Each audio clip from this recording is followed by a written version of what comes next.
Okay, this is the second video.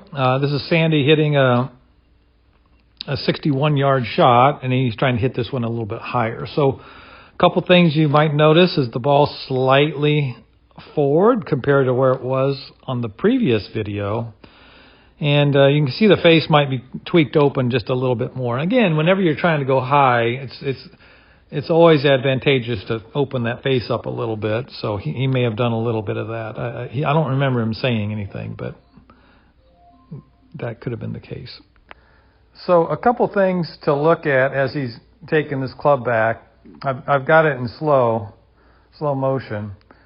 So he's going to go about the same yardage, but this one, look at the difference in where his arm is. Okay, in the previous one, he was about 8 o'clock, somewhere down here. Now this time he took it past, maybe just past 9 o'clock.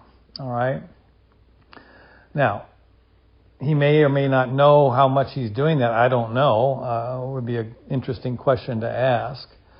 But here's the thing, is that when you want to throw the ball up in the air, especially from a short game standpoint or a wedge standpoint, the longer back you go, the easier it is to hit it high. That's the same if you're trying to hit a 7-iron over a tree.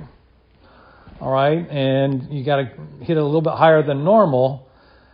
If you keep your swing a little bit shorter and tighter, like the first video, that's a way to hit the ball low. If you want to go high, you got to stretch your backswing out, and that allows you time to get the club head to begin to pass the handle. Okay, that's basically what you're trying to do, is to get the head of the club to pass the handle, or the sense of that happening.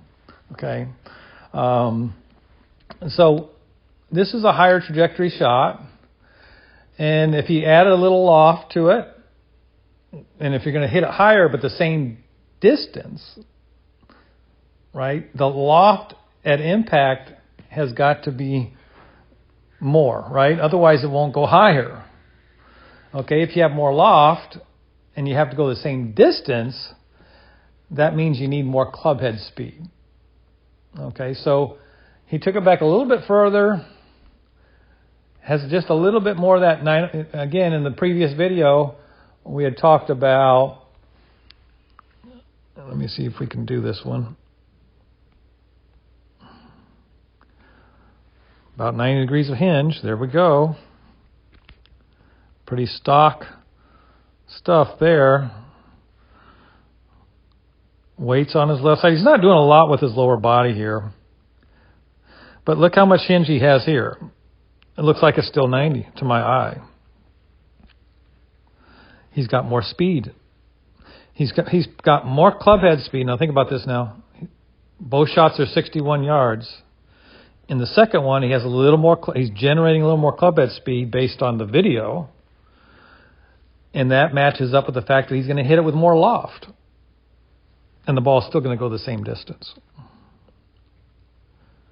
When the club's parallel to the ground, you want the butt end of the club, the left hand, to be by your thigh. Looks good. He's starting to get the club head to release. So let's see where we are at impact here. Let's see if we can get one. Dang it, we didn't quite get it. But right before impact, if I... Wait. There we go.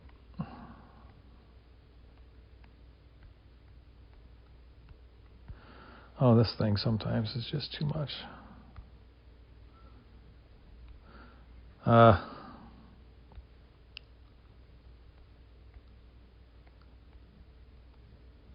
Sorry, I have to kind of mess around with this a little bit. See if I can get that straight. I think I leaned that a little bit. I'm going to say there.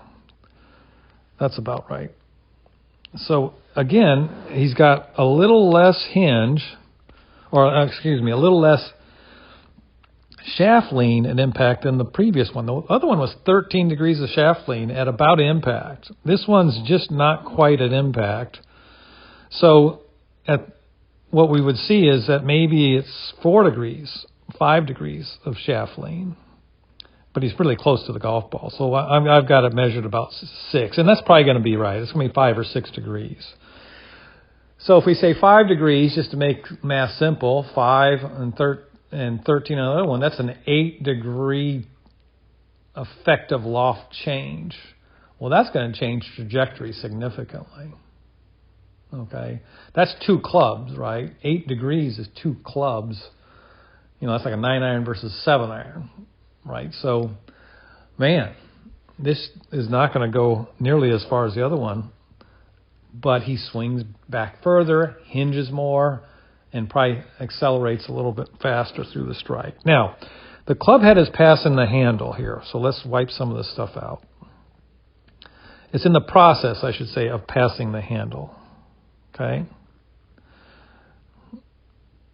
And then you're going to see the release is quite a bit different.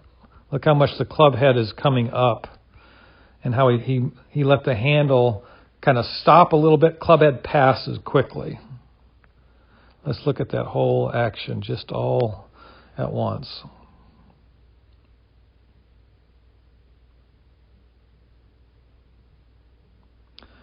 Hopefully you can see a little bit of the club head passing the handle, after in the post-impact, quite a bit different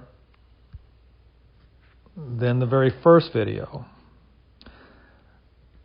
Now, if you asked Sandy, which shot do you prefer, a high, soft 61 or a lower trajectory 61, I'm going to say with a lot of confidence that the low one is his preferred shot. This is not easy to do right there, especially off a tighter lie. Very hard to get that just right. Okay, so, all right. It was a lot of fun watching a Hall of Famer hit some wedge shots and chatting with him about his life experiences in golf. So, there you go. Thanks.